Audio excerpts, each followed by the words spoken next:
Hello and welcome to the Gooner Talk. Back in with you guys for another show, for another episode of our Eyes of the Opposition series. Of course, showing where we get the perspective of an opposition fan, journalist, writer, anyone who is completely in the know about the team that Arsenal will be facing. Now, it's been a very, very hectic, let's say, weeks as Arsenal fans. There's been Xhaka news, there's been Emery controversy. I mean, the captaincy is something in itself, but I think that it's important that we now sort of just get our head straight. We focus on what we need to worry about, which is, of course, Arsenal in the league and getting the points that we need and supporting the team most of all. There's been so much controversy in terms of abuse, in terms of people on social media, that I think that it's important that finally we start just moving on and getting on with things like we should have done a long, long time ago. And to do that, watching this show is the first step. And of course,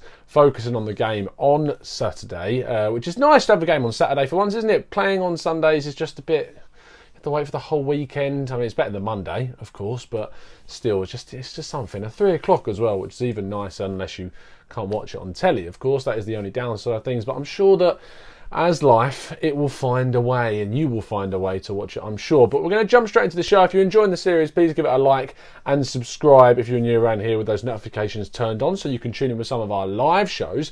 But I'm really, really happy to be joined by Stu from the Wolves Fancast to give his views on things. Now, the first question that I want to ask Stu is sort of about Wolves' start to the season.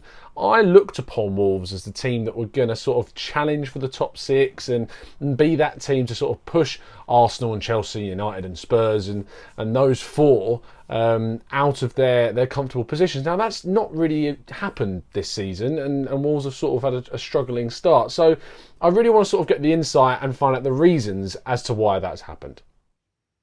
I think it was only really people from outside the club expecting us to get in the top six, really. I think the way that we responded to it, we was going to be pushing it with the squad that we had, and Nuno's always said that he likes a small squad. So when you've got 20, 22 players, they're not going to play every week.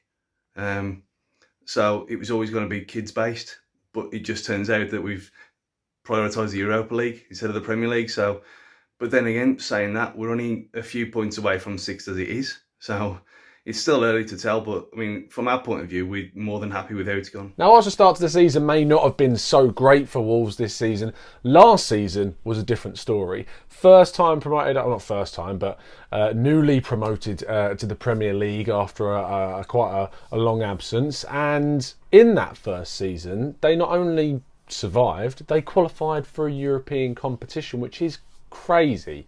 It's insane to think that a promoted team has gone through and qualified for the Europa League.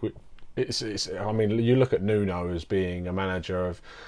I didn't think he was amazing, especially during his later stint at Valencia, but has gone on to do an amazing thing at Wolverhampton.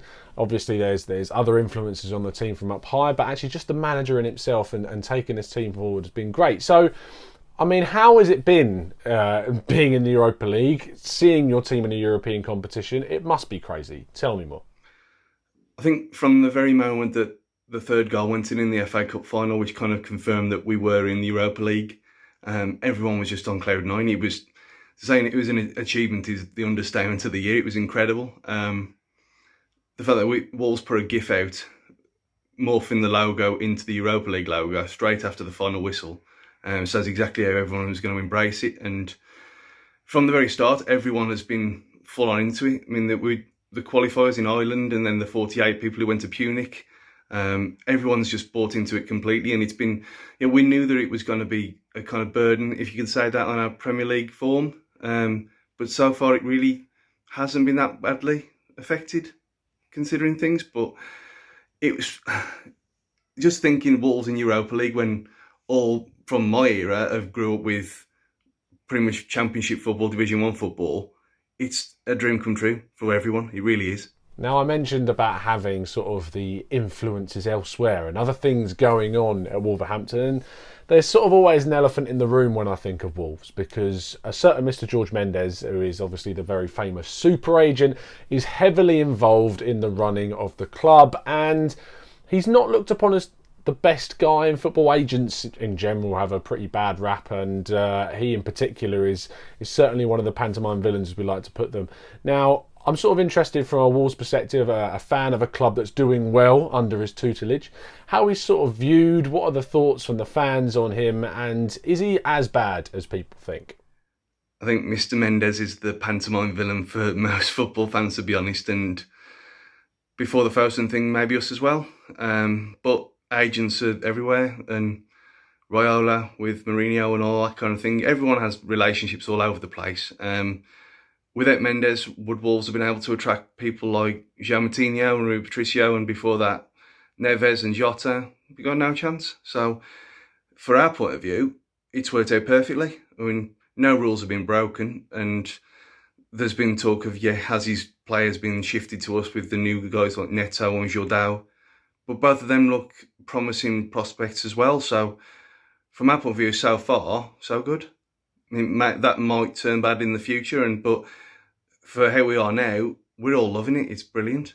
Now, it's nice to share in some empathetic feelings about two teams which have had not the best of starts to the season. It's amazing that Arsenal was somehow fifth, but Wolves, as we've already mentioned, didn't have the best start either. So I'm interested to get the thoughts of a Wolves fan on Arsenal. Do you sort of expect Arsenal to have had this start? You look at the business they've done, you look at the chaos surrounding the club. What are the thoughts of the Wolves and that sort of end of things when they look at Arsenal as a club? And is it surprising to see us, or is it just sort of the norm these days? A club of Arsenal size shouldn't be getting in the situations that they constantly seem to be getting themselves into. You look at the stuff from last week with Xhaka, there's no winners from either side.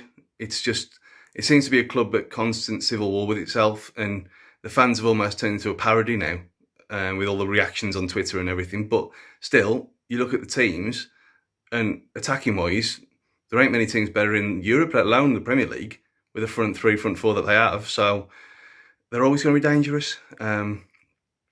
I think from that point of view, Wolves will start slowly, as we have done all season, and sit back a little bit to start with, and then hope that they tire and hit them on the break later on. But there's still some fantastic players at Arsenal, and it's just the whole place seems toxic, and someone needs to get a grip of it before it gets out of hand.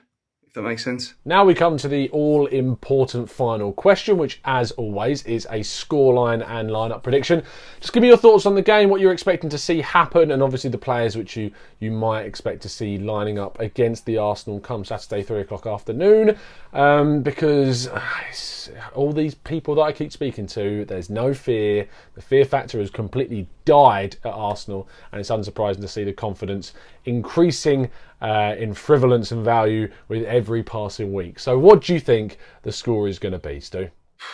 Predicting a lineup for Wolves is, last season we went 10 games or so with exactly the same team all the time, but because of Europe and because of the Carabao Cup and things like that, we have rotated slightly, and we got Bolly injured now for a long while, which is a blow.